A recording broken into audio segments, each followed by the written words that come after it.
Depois de avançar de forma acelerada nos últimos 40 anos, a economia chinesa vem perdendo fôlego. Now, while the UK is struggling to get inflation under control, China's economy is suffering from the opposite, deflation. A economia da China está passando por uma série de dificuldades econômicas e eu vou te mostrar cada detalhe para você entender se de fato é possível que a economia da China atinja o marco de maior economia do mundo em 2028. Mas, primeiramente, para entender esses problemas que ocorrem hoje na China, vamos olhar rapidamente para o passado e entender como eles surgiram e como a China deixou a miséria para se tornar a segunda maior economia mundial. A transição da China de uma nação extremamente pobre para a segunda maior economia do mundo é um fenômeno complexo que envolve uma combinação de fatores históricos, políticos e econômicos, marcados principalmente pela morte de Mao Tse-tung e a posse de Deng Xiaoping. Deng Xiaoping foi quem conduziu uma série de reformas econômicas dentro da China e uma das principais reformas foi a que chamamos de as 4 modernizações. As 4 modernizações eram políticas na época que visavam modernizar os setores econômicos do país, impulsionando o desenvolvimento econômico e tecnológico da China.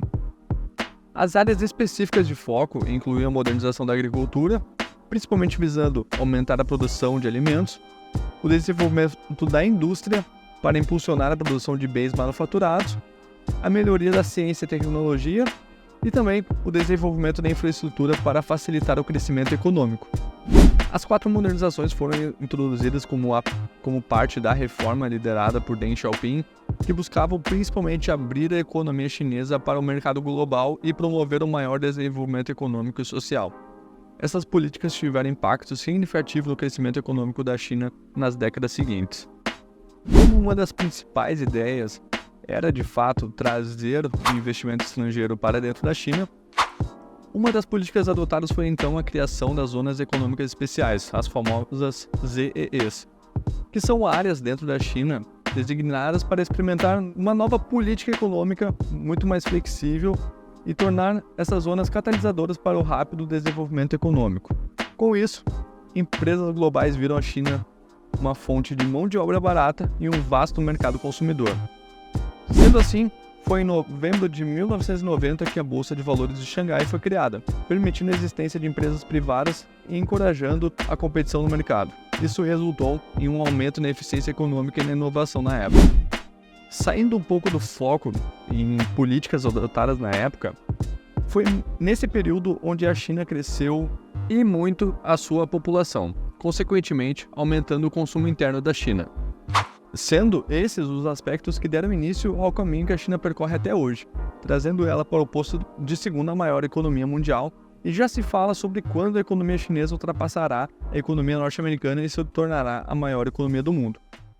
Mas, como nem tudo são flores, em 2019 tivemos o início da maior paralisação global, a pandemia, sendo o epicentro dela a China.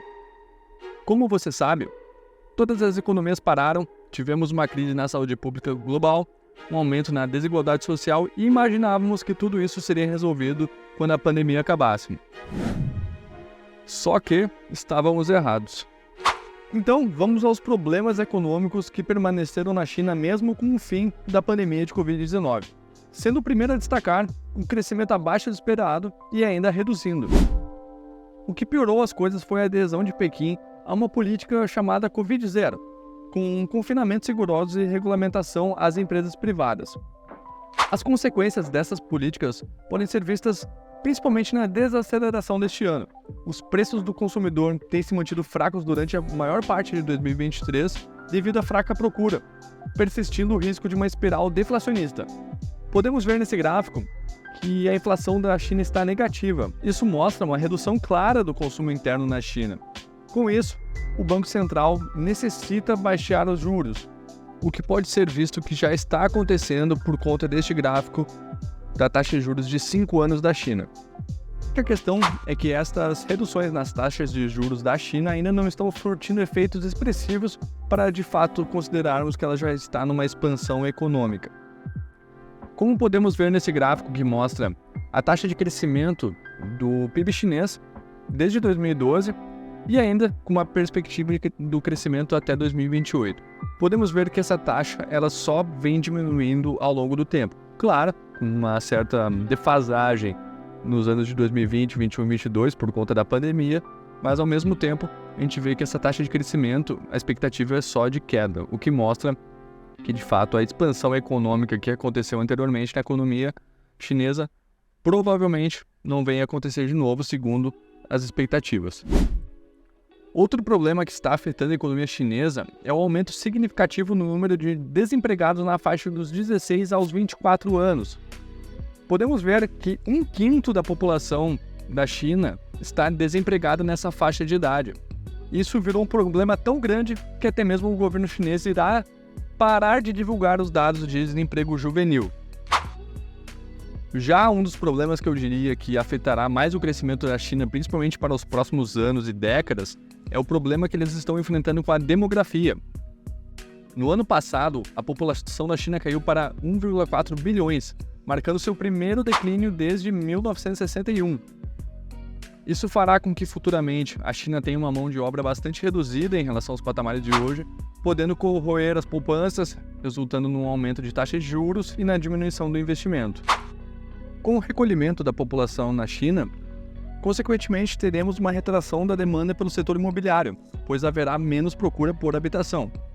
Sendo que o boom do setor imobiliário foi um dos principais pilares da economia da China nos últimos anos, e provavelmente ele não irá se repetir agora que está em crise. Tivemos a notícia da falência da Evergrande, segunda maior empresa do setor imobiliário no ano passado. Temos os problemas de especulação na China, com as famosas cidades fantasmas, e agora um problema pela redução da procura por habitação. 3 fatores que serão um grande empecilho agora para o desenvolvimento da economia na China, principalmente o desenvolvimento do setor imobiliário. E é válido citar que em apenas 3 anos, a China usou mais cimento do que todo os Estados Unidos ao longo do século XX inteiro, o que mostra que, de fato, esse setor estava totalmente aquecido anteriormente. E ainda há estudos que mostram que toda a população da China não seria o suficiente para preencher todos os apartamentos vazios espalhados pelo país. E por conta disso, o governo já introduziu uma política de redução de estoque, o que inevitavelmente afetará o crescimento econômico da China. Portanto, para a China superar os Estados Unidos e se tornar a maior economia do mundo, ela precisaria reaquecer a sua economia e voltar a patamares de crescimento que ela tinha antes de 2019. Mas vemos que agora isso é muito mais difícil de acontecer por conta da retração demográfica e pela impossibilidade ou pela grande dificuldade de manter o mercado imobiliário aquecido como era anteriormente.